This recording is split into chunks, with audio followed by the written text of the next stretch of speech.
welcome back to Inside the Pastor Study Podcast. I'm Pastor Jeremy. And I'm Pastor George. And we are here in our currently continuously renovating church building. Yes. Yeah. My accident. But yeah, yes. This one's not on purpose. We had a day a month or two ago where it hit severe negative temperatures. Yes. It's one of the joys of being where we are here north of Massachusetts in like the top corner town of north of Boston. North of Boston. Corner. Yeah.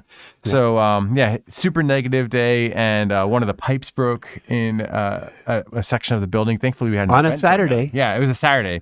If we hadn't have had that random event happening, who knows what kind of animals would have been arriving in the church in pairs. Right. Thankfully, that was caught early, but it did 7 of them. Yeah, that's true. It did destroy a huge section of the church down by our offices. It's been closed in this process of renovation. There's no ceiling on that side of the building right now. You can look through tarp up to a roof. It's chilly in the building right now. It is very cold. Yeah, because you can't heat all of that. Here we are. We're going to hit 70 degrees today.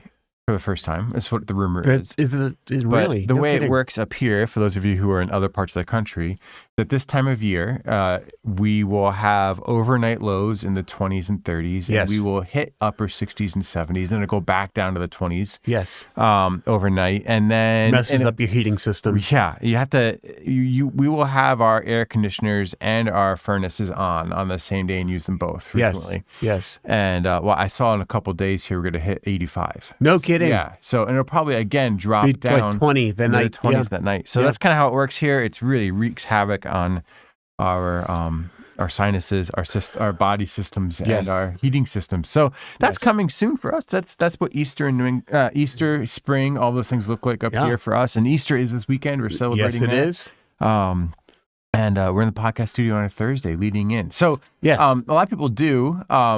On this day, it's a practice we don't have, right? Right, Maundy Thursday. This is Maundy Thursday. Yeah. That's a day that I think some traditions celebrate as the Lord's Supper taking place on Maundy Thursday. Exactly. And they will come and gather and have communion and then come back perhaps for a Good Friday service. Good Friday service. I was chatting with my neighbor who's in the community church in town, and they ran a service Wednesday night. Of some sort, and then they'll do the Maundy Thursday tonight.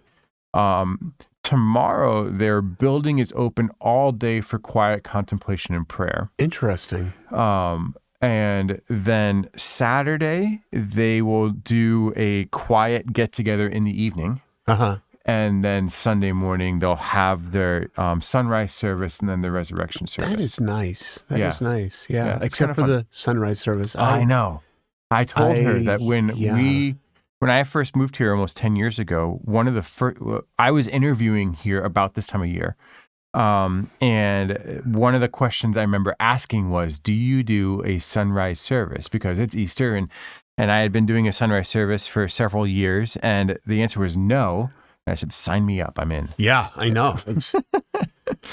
That was one of the hardest things. Oh, difficult. I think I'm better at mornings than I was 10 years ago. Yeah.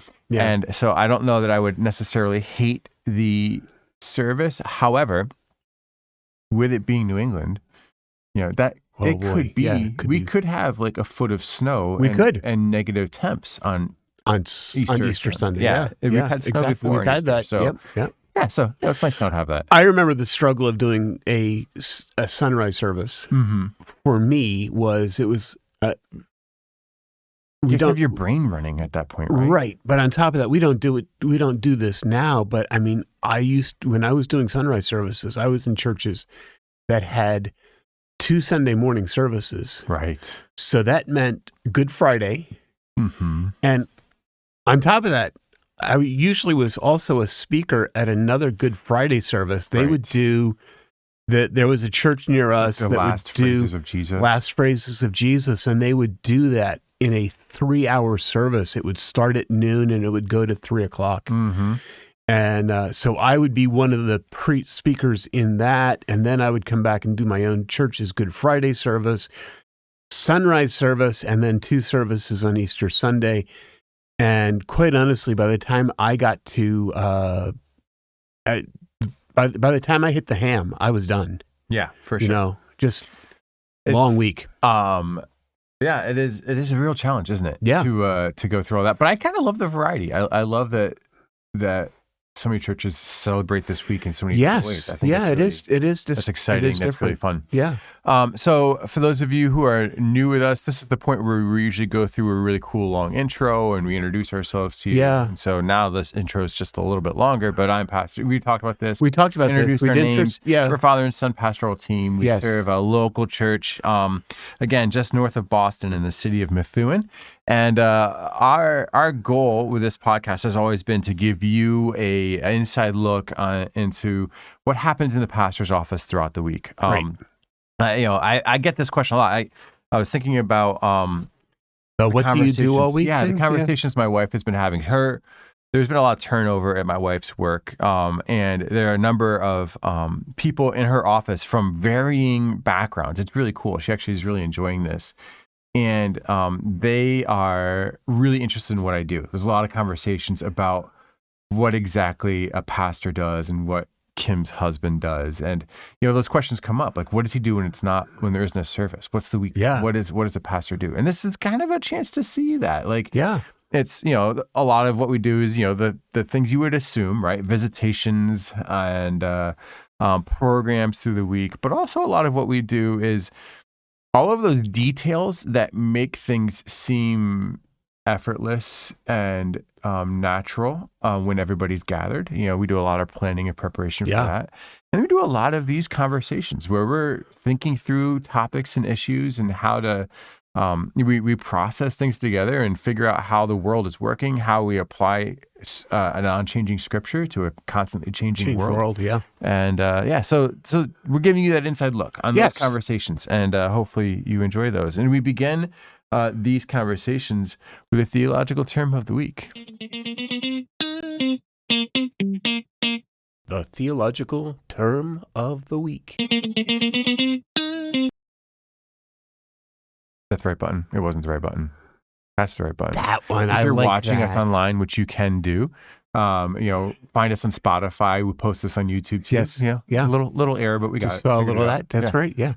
The word of the day is eschatology. Yeah. So we've spent several weeks working through ecclesiology. So these two are easy to confuse just when you're using the term, but they mean very different things. Ecclesiology, doctrine of the church. We've spent a lot of time working through church words, some of them really seemingly obvious. Some of those words, maybe we hit some in there that people maybe never heard of like before. Sacerdotalism. Yeah, that was a good word. Yeah, it was.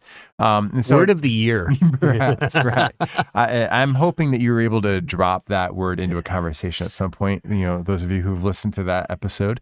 But here we are, we're now embarking on maybe the rung of theological terms that you might have countless questions over. Yes. What is there to come? This is the section where everybody's ears just kind of perk up, and they're finally getting into eschatology. Yeah.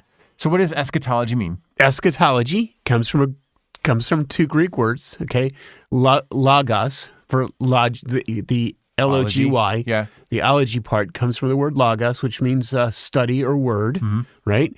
And then eschaton is a Greek word that means last things. Mm-hmm. So this is the study of last things. Yeah, and I think for most people, they hear that term, and if they at least have some familiarity with it, they immediately think, oh, okay, they're going to talk about Revelation now. And Revelation is a book. A part, that is part of our eschatological good view, word choice, right? Yes. But it is not the only book with eschatology. No. Actually, when we talk eschatology, we're going to talk about, when we talk eschatology, yes, we're talking about the return of the Lord, but we're also talking about judgment, because there is a final judgment. We're talking about the disposition of the dead. We're talking about heaven. We're talking about hell.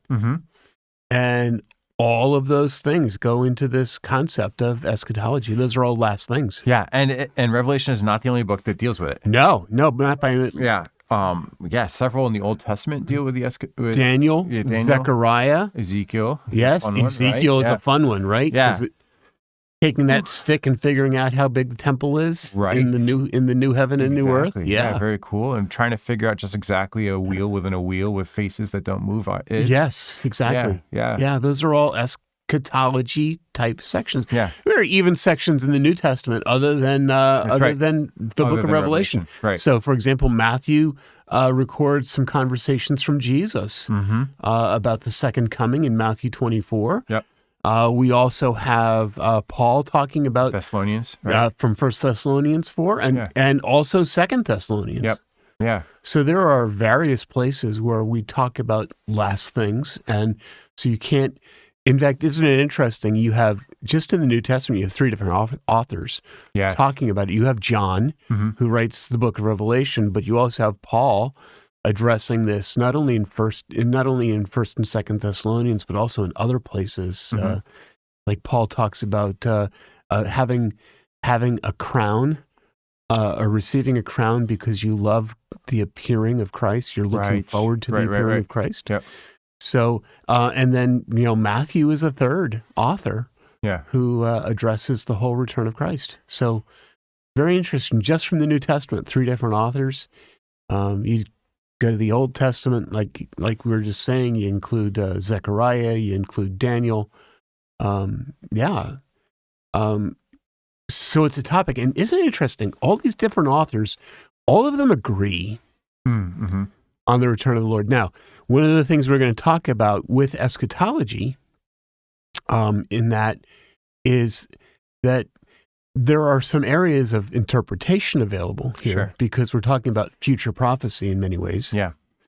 But at the same time, when you're dealing with eschatology, when you come right down to it, you're dealing with some very firmly established concepts like Christ will return. Right. Which is in 1910, there was a group of Presbyterians who said, there are some specific fundamentals about being a true believer in Jesus, and they identified 5 fundamentals. This is where we get the term fundamentalist, which maybe should have been in ecclesiology word, right? Could have been, missed a chance. But that's it. Scrap the episode, start over. Yeah. So we just one of the fundamentals of the faith is that you believe in the return of Christ. Right. So interesting focus. And there's some other passages of Scripture we're going to talk about, and when we talk about these ideas of eschatology. But basically, we're talking about last things. So, return of Christ, judgment, heaven and hell. I had a professor in college talk about understanding prophetic vision, and this applies to eschatology for us, right? Because it's prophetic vision and work for us. And his illustration on this was looking at a mountain range from different places. Yes. So I was talking about this with some high school students recently. They had a question about this, and I said I live in New Hampshire, right? And so we have New Hampshire, we have the White Mountains, but you have, our most famous of the White Mountains is Mount Washington, but you have a string of mountains called the Presidentials, that are all relatively the same height, and you can actually, there's a presidential traverse hike, which is like a bucket list thing for me. You start on one side of Mount Washington and go over Jefferson and Lincoln and others. It's like a 21-mile hike. Which would be grueling because thousands of feet of elevation. It's possible to be done in a day. It's very difficult. Really. So, but I was talking about this, and as you travel up in the White Mountains, there are different vistas of Mount Washington and the Presidentials that are really famous. In fact, if you're listening to this and you just kind of Google image search the places I'm about to tell you, you're going to see different things. So if you were to image search North Conway, Mount Washington, you get a view of like the world's most quaint village with a gorgeous mountain as the backdrop at the end of this main street. Yes. And if you were to Google image search Crawford Notch, you would see again these mountains, but from a very different perspective. Again, gorgeous. One of Franconian Notch. These notches that we have beautiful, beautiful, iconic places. The Franconia Notch is where the old man of the mountain used to live. Yes. Before he went crumbling down. Yes. And then if you were to Google image search, say Bretton Woods, Mount Washington. Yes, that would be amazing. Ski resort where, from the top of that ski resort, you look across a valley and see Mount Washington and Tuckerman's Ravine, which is another famous spot. And all of those are entirely different vistas. Yes. Yes. And as if you were to just take that image and you had to verbally explain what that image held, which I kind of just did, you would say those are three very different things. Right? Like one is a small town, the other one doesn't talk about the town at all. It talks about a valley and a ski resort. And that other description just talked about multiple mountains and some kind of notch, whatever that means. Right. Right. And so you could say these are all different. Yes. And you would be right, but they all describe the same thing. Because, yes, they do. You're just describing it from different perspectives. All are truthful. All are accurate. All are images of Mount Washington. Based on like that, my description of Mount Washington to you. Right. And so, when we look at last things, you have these different accounts, different authors who are explaining what is to come, and they are recounting images that the Lord has given them. Yes.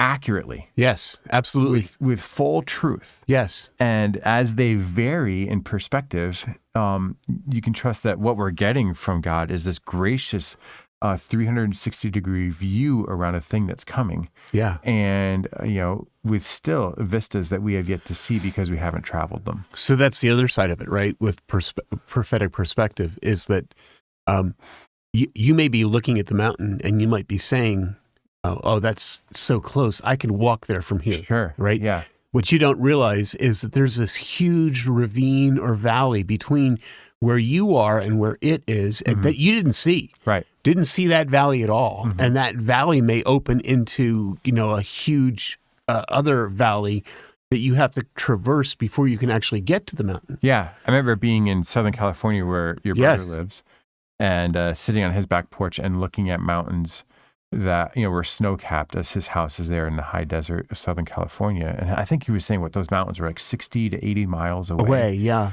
But in that environment, they look like, a short walk. You could ride your bike to it. Yes. And, but yeah, like it would take, I could ride my bike to it. Maybe. But not everybody could. Yeah. Yeah. So, right. So this is, this is the essence of what eschatology is right.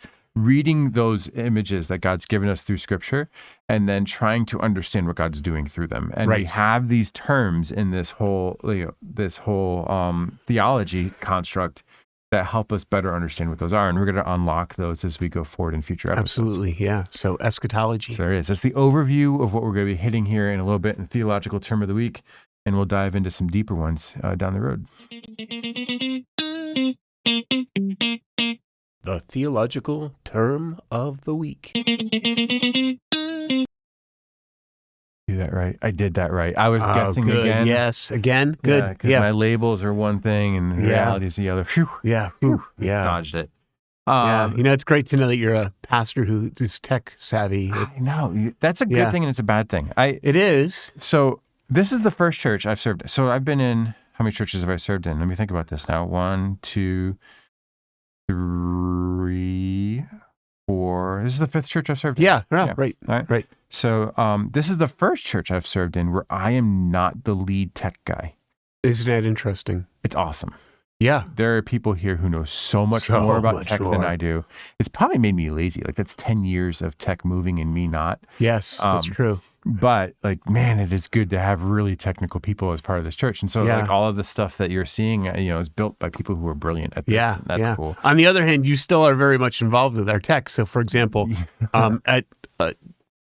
we many years ago moved to video testimonies for baptisms because we found that, you bring somebody in to be baptized. On this yesterday. And, now they're soaking wet, and now they've got to share their testimony with everybody from the baptistry, and it can either be like a total breakdown, like all of this crowd, and I don't want to talk, and total panic, or there's no can I say, shutting them up. Is it just they just we're, rattle. We're all friends here. Yeah. Yeah, they just rattle, and you just want to.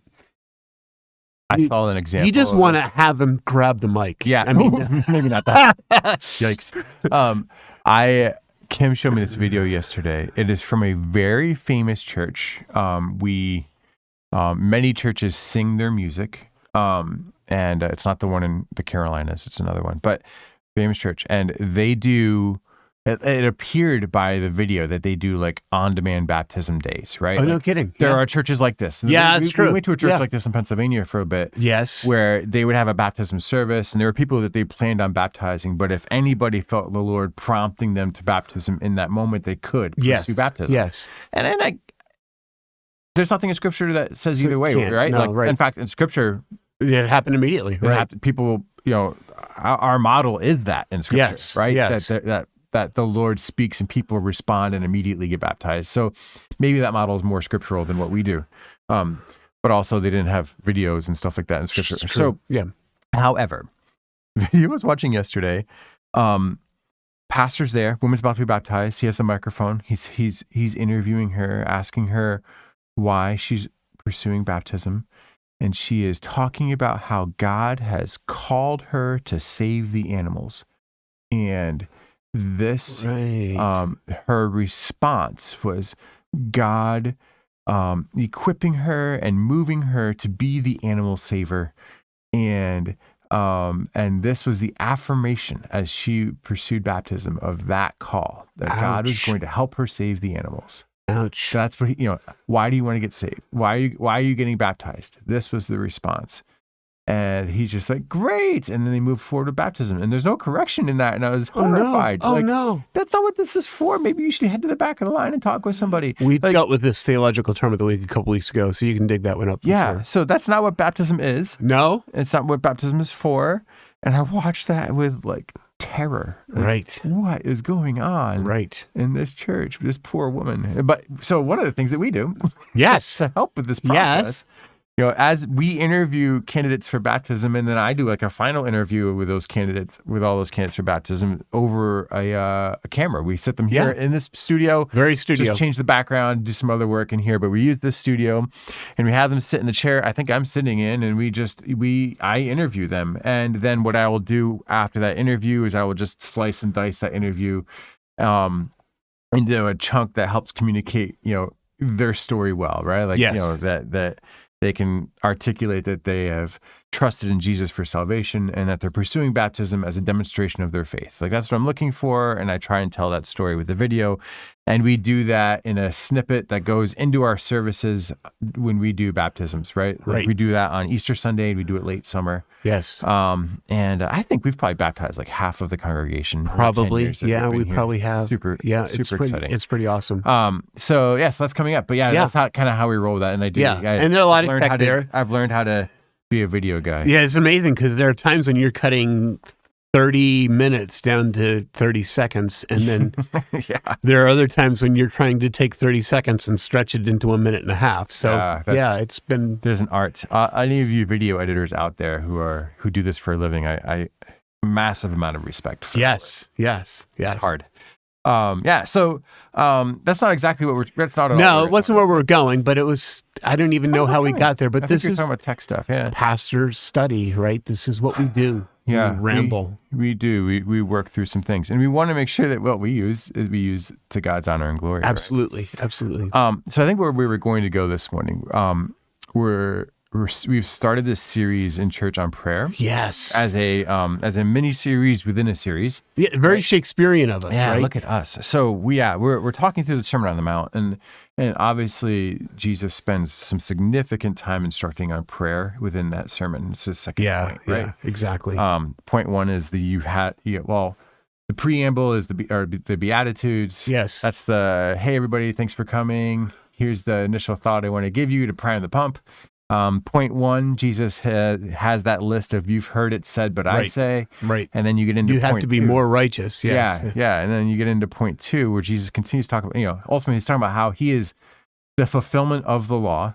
Yes. And the law points to him, and he exists as God's response, right, to our need. teaches us about what holiness is. Right. Teaches us about how God wants to be worshipped. Teaches us about, what our role in this world is. So Jesus is doing all that through that sermon, and he begins this section that we're working through now on prayer. Yes. And so before you get to the world's most famous prayer, yes, right above Jesus, please help me XYZ, right? That's the second most famous prayer. Yes. If you'll just get me out of, that's pretty number close. 3. Yeah. And then God is great and God is good. Yeah. So there's the list. So, but in that, before Jesus gets to the Lord's Prayer, he kind of gives these instructions, right? Like, this is the wrong way of doing something. This is the way some do it, but I want to present to you an alternative. Yes. And let's see, 2 weeks ago was I on, and I was covering praying in the streets. Yes. You have these people who pray in public for recognition, and the alternative that Jesus gives is still praying in public. And when you pray, but he also talks about the way I was instructing that you can't have a fruitful public prayer life if you don't first have a fruitful private prayer life. Exactly. Yeah. It's a key concept with this entire passage is that prayer is relational. And if you're not developing that relationship, your prayers aren't developing. Right. And that there was a key word I was talking about in my sermon about hypocrisy. And we if you're in church, actually, if you have any kind of like tangential relationship to Christianity, the word hypocrite is out there. Yes. And for a lot of people, right, like that's this invective you hurl at somebody who says something but lives differently, and that is a definition of hypocrisy and being a hypocrite. But it's not exactly. I was saying it's not exactly where Jesus is going, right, with that phrase there. Like I think I was saying in that instance, a hypocrite is somebody who is doing something, and everybody who observes that immediately sees the irony in what's happening because they can tell that it's not authentic to who that person is. Yeah, and that irony, that's the best word for hypocrite. Yeah, it's not. There's an understood irony in the word hypocrite. Yes. Yeah. It's not necessarily that they aren't telling you the right way or trying to live the right way. Mm-hmm. It's just that they're telling you one way and they're living another. Right. Very ironically, it's clear and open. obvious, right? Like yes. there's sincerity, which is another aspect of this that we'll occasionally talk about, where somebody is insincere or is sincere, right? Yes. And so you can have, I think you can be sincere in your attempt to follow Jesus, to pray well when you're in public, even if your prayer life at home is lacking. But I think that reads differently than somebody who's a hypocrite. Like, you may be like, I want a good public prayer life. I want God to be honored. And even though it's weak and I don't have that relationship isn't what I want it to be, I want God to be honored still. And right. So when I do this, even though it's awkward and ungainly and it's not, the relationship isn't there, people can sniff usually the difference between somebody who is sincerely attempting something versus somebody who is being an intentional hypocrite, who is being misleading. And I think what Jesus is addressing throughout all of the Sermon on the Mount is the heart attitude that goes into our actions. And for the hypocrite, the heart attitude is, look at me, look how spiritual I am, please honor me. Right. And Jesus, in instructing on prayer, is saying like the heart attitude, whether you are in private or in public, is for God's honor and glory, not your own. Right. We use this word hypocrite. I mean, I think we're getting rabbit trailed, but it's a good place to go, here, right? In the studio. I think that study. When you look at truth, there are people who know what the truth is, and they may strive for it, but they aren't there. Mm-hmm. In fact, that's kind of the definition for every single Christian, right? Right. We know the truth. We're striving for it, but we may not necessarily make it in all places. That doesn't make that truth any less true. Right. It just makes me incomplete. Mm-hmm. And there's almost this philosophy that's developed over time of, well, I can't I can't reach that pinnacle. I can't reach that spot. So I'm not even going to try. Yeah. Yeah. I'm just, I don't want to be a hypocrite by saying, well, this is the way that I should be. When I know I'll never get there. So I'm just never going to try. Yeah. The illustration that I think something that comes up frequently, we compare, there's a lot of comparisons between church and a gym. And maybe that's just because of the world I'm in. Maybe. I've never had one of those illustrations. but, a lot of people will, they will not join a gym because they're out of shape. Yes. Right. Well, it's one of my good reasons for not joining a gym. Intimidation factor. Like, I'm going to join this gym. I'm going to go in. There will be all of these muscle-bound, fit people who will see me come in with my spare tire, and I won't fit in there. Therefore, I won't go. Right. And so we talk ourselves out of that. We need to train first before we can even join. Because yes. I will be a hypocrite. It's really the thing. Like, I will be embarrassed. Pretty hypocritical. I will be embarrassed, right? But the truth on the other side of that, being somebody who floats in and out of fitness personally, whenever I'm in a gym and it gets to January 1st, you have all those people join, or whenever I'm driving along the road and I see somebody out on a run on like that first really nice day of the year, and they're clearly not like somebody who runs every morning, right? Yes. Like, you can tell by their gait or by their physical appearance that this is a new hobby that they're exploring. Or their brand new fluorescent vest. Right. Or like you see, they're just things you kind of pick up on. I celebrate that, right? As somebody who's in that world and I see somebody trying to join that world, I'm celebrating it. And I think most of those like 6-pack ab like veins out of every like arm and leg, that people that you see at the gym who are putting up countless pounds of weight do the same thing, right? As long as you're not being obnoxious, like, as you're coming in and you're out of shape and they see you join, they celebrate that because this is another person who is taking this thing seriously. Do you need any help? Can I be a resource to you? Can I encourage you? Because this is a new thing. Right? Isn't the hypocrite the overweight dude who joins the gym and knows all of the answers? Yeah, that's the difference. That's the hypocrite. Yeah. I'm going to come in here and I'm going to show you how I can lift my 85 pounds. Yeah. And then he will go over to that guy who's benching 305 and say, hey, your form's a little off. Can I show you? I tried this instead. Yes. Right.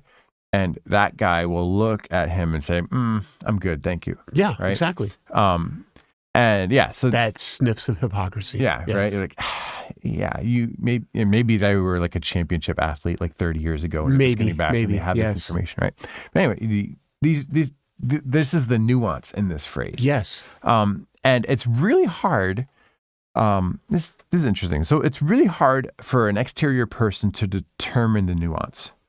Right. Times, right? Oh yeah, absolutely. It's hard for me to hear you pray in public and from that be able to infer what your personal prayer life is like.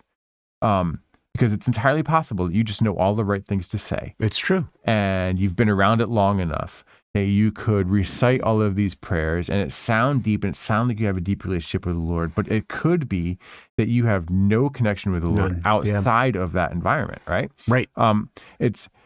Sometimes it's really obvious, but a lot of times it's not. And I think what Jesus is addressing as he goes through this sermon is like, what are you doing? Right. What's your heart? What's your prayer life? What is your prayer life doing? Yeah. Don't be like this thing, like this image that I'm going to create. Instead, like address your own thing and look carefully at your own heart and your own soul and your own actions. Right. Yeah. And then my step last week, I was talking about. It's interesting. I brought this out. So your passage dealt with hypocrites. Mm-hmm. My passage dealt with Gentiles. Which totally different group of people. It's like opposite groups, isn't it? Yeah, they are. They don't get along. Not at all. Yeah. Not at all. Hypocrites hate the hypocrites would hate the Gentiles because they're not in the club. Right. But the Gentiles would look at the hypocrites and say, that's the reason why I'm not in the club. Yes. Yeah. And this whole concept of the Gentiles is that they're trying to pray to someone that they don't know. Right. And they use lots of words, just lots of words and lots of important phrases and they have a model of prayer that has been shown to them that requires them to say certain things, and it's meaningless. Again, I think where Jesus is going with this foundationally is, if you know God and you walk with God and you talk with God on a regular basis, prayer is not a big deal. Mm-hmm. Mm-hmm. It's natural because it comes out of the conversation that you always have with God. Mm-hmm. And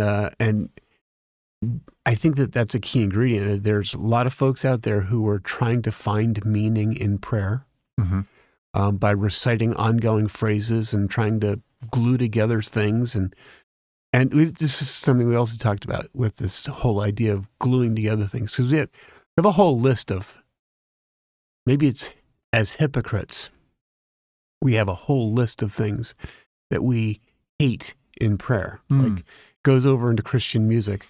To some extent, there's a lot of Christian music out there, and let's face it, praise music, is praying to in a song.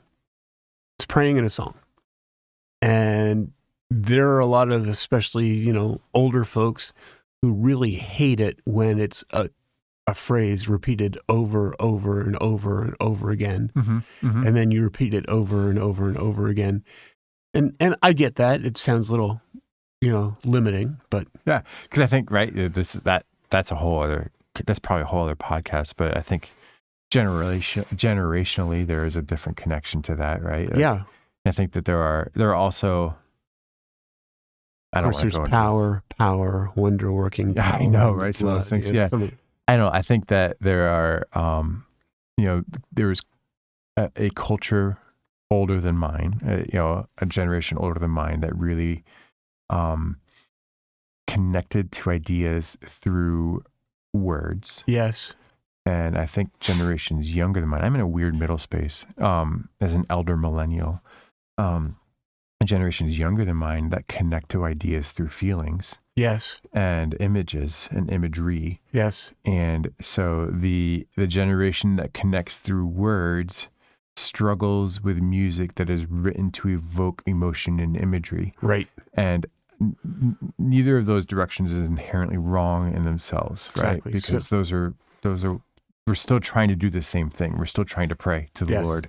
Yes. And some songs make you do that through imagery and emotion, and some make you do that through great lyric, and both are needed, right? According to the psalmist. Yes. But yeah, so. Yeah. But you have this whole thing where people repeating the same phrase over and over again, or repeating the same prayer, hoping that it does something, and that becomes an incantation, right? Yes, like you're trying to recite a magic spell, not actually connect with a person that you know. There are even folks who struggle with congregations that use the Lord's Prayer, which is right here in this same text, and they use it as part of their liturgy. And it's a beautiful thing to be part of a liturgy, I think. Yeah. Unless you think it's going to accomplish something that it doesn't, incantation type concept.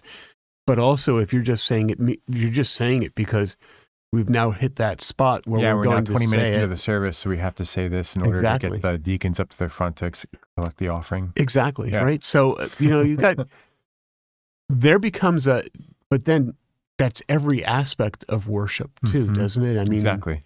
If you do 2 hymns, take your offering, then do another hymn, and then have your sermon, aren't you? You have to sing the doxology in there somewhere. Yeah, right. Aren't you? Is that meaningful? Yeah. Right. The goal here is meaning. Yeah. And I think that's the thing that Jesus is hitting here with the Gentiles and talking about repeating meaningless phrases like the Gentiles. Are you connecting with Christ in what you're saying? Yeah, the issue is not necessarily even the repetition, it's the meaning behind it, right? Yes. The illustration you were talking about on Sunday is I do this, if you're married, you should do this. It's just a little note, right? But yes, you're talking about how you multiple times through the day will tell mom that you love her, right? And same thing for my wife. We'll text through the day, and multiple times through the day, my wife will hear that I love her. And that is a repetitious phrase, but it has so much meaning behind it that it has value. So it's not about the repetition, it's about what's going on behind. And it's about the relationship that you have with the person. Yes. I had a friend, a friend whose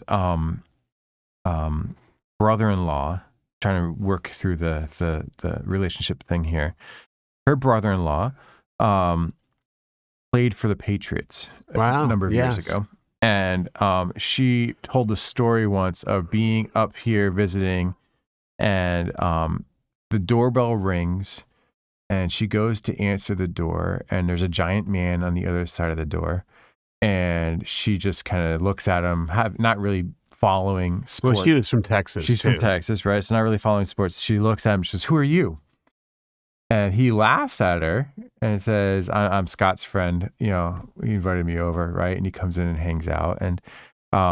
And she gets to over the week or so that they're up here, she gets to know the other tight end for the Patriots better, right? And she does commercials for shoes. Yeah, shoes and Dunkin' Donuts and all kinds of other things. Yeah. And so she gets to hang out and kind of see who he is, right? And gets this, friendship with this guy who now lives somewhere near Tampa.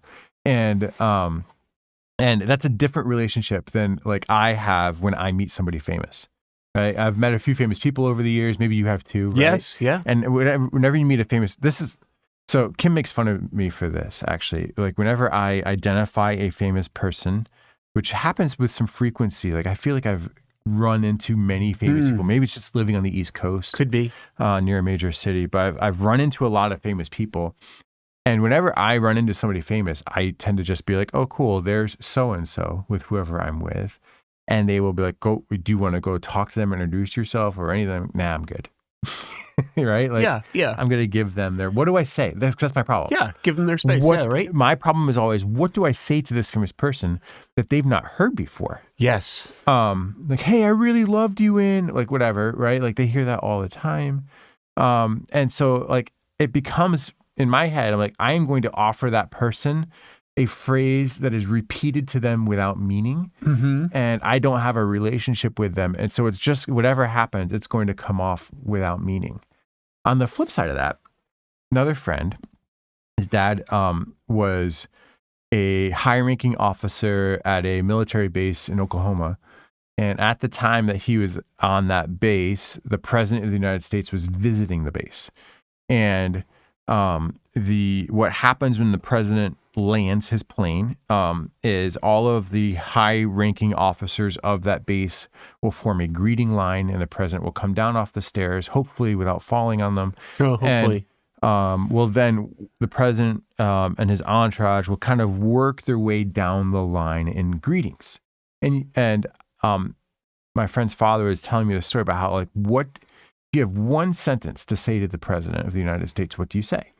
And so he really labored over this as all of this is happening. He's watching the president come closer and closer to him. And he thought, like, how do I connect with this person of great authority that I don't know and say something meaningful? So when the president arrived, he shook his hand and said, "Sir, I just want to let you know that I pray for you every day." And then the president, like, shook his hand and smiled and, like, went on to the next person and then stopped and came back to my friend's dad and said, "I just want to say thank you. That matters a lot to me. I appreciate it and I need that. Yeah, thank you." Yeah. And then moved on down the line and continued, meeting the dignitaries, moving on. He offered a phrase that had incredible meaning to that person because he thought about, who is this man? What does this person need to know? How do I communicate something to them of value? Yes. So I think that's kind of the difference. Right. How do I go to this person and say, like, I loved it when you threw that touchdown in the one really cool game, and what were you thinking when that happened? And the person's like, I was thinking, yay, I threw a touchdown, right? Like, there's no meaning in that phrase. It's something they've heard 100 times. And a lot of people offer prayer to God kind of in that sense. They don't know God. They don't really have a connection. And so they're just throwing out these platitudes that they're hoping will either make God pleased with them. Yes. ultimately, isn't that the thing? That's the thing, yeah. Can I take a selfie with you, God? Can I, yes. whatever? Yes. Like, would you sign this thing for me so I can tell all of the people around me that I met you once? Yes. Yeah, isn't that accurate? Yeah. Or are you laboring over, like, I'm about to speak with God? Yes.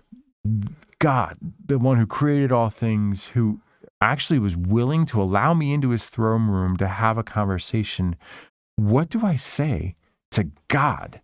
Yes. And what can I communicate with God that's going to have some level of meaning that will please him, that will connect with the Lord, that will give me like some kind of like, access or continued access or relationship with the God who wants to be with me.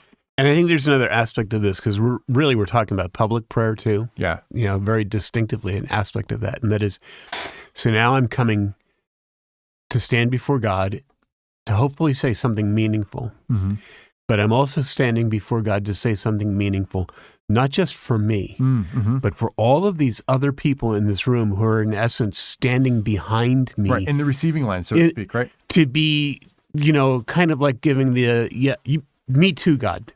I agree with what he just said. Yeah. And there's an Old Testament picture of this, right? Because on a daily basis, the high priest or a priest in Israel's tabernacle would go in and they would make a prayer for Israel in the morning, and they would make a prayer for Israel in the afternoon. And by the time you get to the New Testament, that morning and evening prayer thing is a big, almost like a changing of the guard moment. Like if you went to London, you're standing outside of Buckingham Palace. It's 10 o'clock. They're going to change the guard. Yeah, you're waiting for it all to happen. You're just a basic American who wants to see this whole thing happen with all the bear shakos and all that stuff. So actually, in Jesus' day, I'm going to say it's Acts 4 is where you see it most clearly, but Jesus does it too. You get this moment in time, also Luke 1, right? You get this moment in time where the high priest a priest is chosen, and they have this responsibility of going in and praying for Israel. And Israel was actually gathering at the temple. They would actually gather. It's like, it's prayer time. We need to go there to see what happens in the prayer. Yeah. And this priest would go in. Imagine this. He would go in knowing that he's praying for this entire country. And outside, there's this huge group of people who are crowding around this temple because he's gone in to pray. Yeah. When we're praying publicly, we're praying for everybody in the room. One of the things I talked about last week about meaninglessness is a lot of times because we would be more comfortable talking to the people behind us, we start saying stuff for them. And that's meaningless. That's just empty words. Because God already knows all that stuff. Don't preach. Yeah. Pray. Yeah. Talk to God for us. Yeah. Or tell him how we feel. Speak for us. Yeah. That's the thing I think a lot of us fall into. I think a lot of pastors fall into that, right? Like, very much so. We go to land the plane on our service on Sunday. Yeah. And we remember that last point that we really didn't nail home that well, but it's, people their stomachs are rumbling. And so we have to close the sermon out. And so we spend the first 2 minutes of our prayer just giving the fourth point that we forgot. We did 3 points in a cloud of dust. And now we're like, oh no, there was a fourth I just thought of. And so as I pray, I'm just going to teach you all this fourth point that hopefully you'll remember. We're just inviting Jesus into that conversation. And that's kind of empty. Yeah, it is. It is. You're not talking to God. You're talking to people in the room. It's very empty. Yeah, very empty. It's a failure often that we'll fall into. Yeah, because there's a lot of verses in Scripture that terrify me, and one of them is where there is an excess of words, sin is not absent. Yes, definitely. And as somebody who talks for a living, I'm like, oh my goodness, definitely that's true. Yeah. But yeah, so that's an area where that also kind of overlaps into prayer because it's just we want people to feel like we're actually, we're actually doing something. And rather than relying upon the reality of God's presence and the joy of a relationship that says, I can stand here and I can talk for all of these people. Yeah. We just start throwing all kinds of words in there. Yeah. So as we close, we're about a few minutes left in the episode. Like, what are some takeaways we can give people to try and work on? Is that fair? We can work on prayer. Yeah. We can work on improving this skill and this conversation, right? Yeah. So what are some things that you would do to encourage people or think about as they go to pray, maybe publicly or privately, to keep them from doing something meaningless, but instead do something meaningful? So a couple of things. First of all, there's nothing wrong with starting out in a public or personal prayer life with using a lot of phrases that other people use. Dear God, thank you for this day. No problem.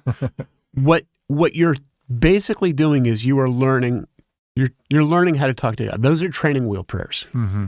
So if you are the kind of person who you're looking for something, you want to start talking to God in prayer, and you want to use somebody else's prayers to do that, wonderful. I think actually one of the reasons that Jesus gives us his prayer that we're going to look at in the next couple of weeks is he wants us to learn how to pray. Here's a good pattern. Start praying this one.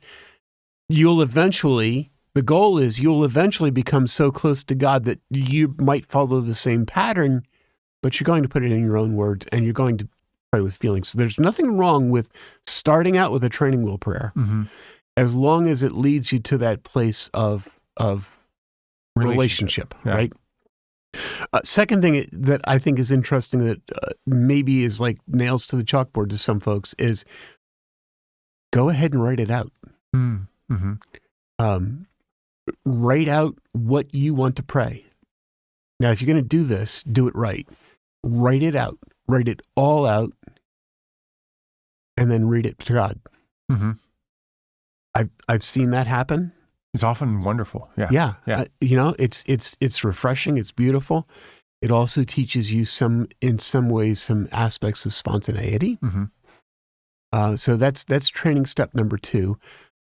Training step number 3 is allow for silence. I love silence in prayer time. Yes, allow for silence. I think that it's important for us to allow for silence.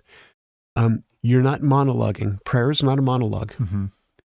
It is a dialogue with God. So that means if you will end the sentence and just stay quiet, give God an opportunity to answer. Now, there are people who are now like, what will he say? What will he say? Probably what he will say is something from Scripture that he will remind you of in that very moment, and you're going to have your answered prayer. I think a lot of us struggle with answers to prayer because we're not quiet enough. Yeah, or in the Bible enough. In the Bible enough, exactly. Right, both of those things. So those are some things. Another thing is just start praying. Just do it. I think the more you interact with God, and the more honest you are with God in your prayer life, the better it gets. And just some ideas here. I like landmark praying. Yeah, that's a good one. I might drive past somebody's house that's in the congregation. That means that I pray for them. If I drive past the hospital, I pray for people in my congregation who might be ill or struggling with long-term illness. I had a student who drove a car that was kind of common, and every time I saw that car on the road when I was out and about, it reminded me to pray for that student. Yes, right? I use the reminder feature in my phone. Nice, and I have a 1:00 prayer time every day. And there are certain people that every week will pop up, like every Monday. There are a couple people I pray for. Every Tuesday, there are a couple people I pray for. So at 1:00, my phone will vibrate in my pocket. And because I hate notifications on my phone and I need to cancel stuff out when I get it, it will remind me to pray so that I can cancel off those badges and get my home screen back to looking nice. Yes, clean. it's good. Like the unread things bother me. So that's the thing I do to kind of spark that time of prayer. Kind of same concept. So like once a week, I will come in after everyone is out of here. And I will walk through the auditorium in the church. And since people have definite patterns of their existence, I will walk through the church and I will pray by row for the people of the church. Because it's landmarks. It's just landmarks. So landmarks are great, and you can develop your own landmarks, and that's a good way to pray because it's just kind of a reminder. And learn to pray for people's needs and try to be more specific. I think that we throw out these statements to God. Good start. It's a good start, but we just say, God bless Bill, right? Look for things that Bill needs to pray for. Yeah, and I think the beauty of having like some things built in where you like commit to pray for Bill every week. Yes. Is at some point you're like, man, I've been saying the same thing about Bill for a while. And that's going to make two things happen. It's going to make you first check in with Bill to see if he's seeing response from God in those areas that you've been praying over. Yes. And it's also going to make you start to think like, I've been saying this over and over and over again. Maybe I should, think more carefully about what Bill needs and what I want God to know about in Bill's life. Yes. And it's going to naturally start to deepen your conversation. Yeah. I think the last thing I would hit, going back to what you're talking about, as you're praying in front of a crowd before the Lord, is to try and just mentally remind yourself of that as you're going to pray. Yes. Like I am, like just quiet your heart and say, all right, I know I'm in a room with people I know or don't know. I know I'm in a room and I'm looking at all of these faces, but I'm standing between them and God, and my conversation is with God. How do I address God? And then take your deep breath and begin to pray. Right. Because otherwise it is really easy. Like you just finished talking to all these people. Maybe you got their prayer requests beforehand, or maybe you came into that room and you're all chatting and then somebody said, hey, we should pray. And so you all kind of bow your heads. You're just transitioning out of that space of having conversation with everybody in the room. It's just helpful to take a deep breath and remind yourself of who you're speaking to. Because I see that all the time where people start praying and they're actually like, they will refer to Jesus in the third person. Did you ever catch this? Yes, I have. Yeah. Yeah. And they're like, wait, but you're talking to Jesus. You don't really refer to that. Yeah. Say you. Right. Say you. Say yes. Don't say Jesus. Yes. Stuff like that. So, but if you remind yourself on who you're speaking with before you begin the conversation, it could help. Yeah. So many years ago, interesting story. Many years ago, I was on a jury for a murder trial. Sat in the jury box for all 21 days of that trial, and then was chosen as an alternate at the last minute. So I'm in the alternate room, and the other 12 are in the main jury. And they deliberated for 4 hours, couldn't come to a verdict. Next day we start, and they're all harassed, and they come into the room, and one of the 12 said to me, because they all knew what I did, one of the 12 just said to me, Pastor, would you pray for us before we go in? And I remember the joy of talking to God for them because they didn't know who they were talking to. Yeah. And interestingly enough, the issues that I addressed to God were their needs. And they told me afterwards that they walked into the jury room after that prayer and they realized that I had addressed their needs to God and brought them there, and they were able to solve the problem and come to a verdict in an hour. Wow. Awesome. Yeah. So you never know just talk to God. Just talk to God. And the exciting thing is here's how that passage ends, and we'll probably end here, but here's how that passage ends. It says, your Father already knows what you need. Yeah. He's waiting for you to ask for it and identify it. And he's going to help you identify it as you pray. So that's that whole sensitivity. Learn to be quiet. Talk to him, not to everybody else. Great. Hopefully that's an encouragement to you as we talk with you about him. And thanks for joining us. We hope that if you're listening to us in real time and you actually joined us, the week before Easter, we hope you have a wonderful Easter as a family. Yes. And if you're catching us later, we hope you had a great Easter. And we'll see you back here next time.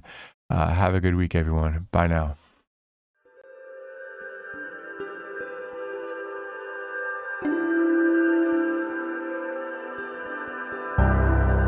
You have been listening to Inside the Pastor Study podcast with Pastors George and Jeremy Stevens. Artwork by Caitlin Gallagher, music by Sam Demetrius, and engineering help from Ashley Gallagher. To find out more about us, head to marshcorner.com.